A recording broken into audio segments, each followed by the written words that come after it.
So guys ये रही हमारी आज की पेंटिंग।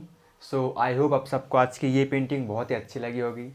अगर आपको आज की ये पेंटिंग अच्छी लगी हो तो प्लीज़ गैस इस वीडियो को एक लाइक कर दीजिए और मेरे चैनल को भी सब्सक्राइब कीजिए अगर आपने अभी तक चैनल को सब्सक्राइब नहीं किया है तो, ठीक है।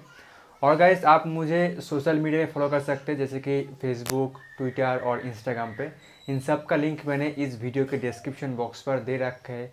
और आप डिस्क्रिप्शन बॉक्स भी जरूर चेक कीजिए क्योंकि डिस्क्रिप्शन बॉक्स में मैंने इस पेंटिंग के बारे में सारा कुछ इन्फॉर्मेशन वहाँ पर दे रखा है कि कौन सा कलर यूज़ किया है, इसका ये पेंटिंग बोर्ड क्या है, मतलब सब इन्फॉर्मेशन मैंने इस वीडियो के डिस्क्रिप्शन बॉक्स पर दे रखा है ऑलरेडी। तो इसीलिए अगर आपके मन में कोई सवाल हो, कोई क्वेश्चन हो तो आप प्लीज़ डिस्क्रिप्शन बॉक्स चेक कीजिए, वहाँ पर आपको सारे सवालों का जवाब मिल जाएगा, ठीक है। सो गाइस आज के लिए बस इतना ही। Thank you so much for watching.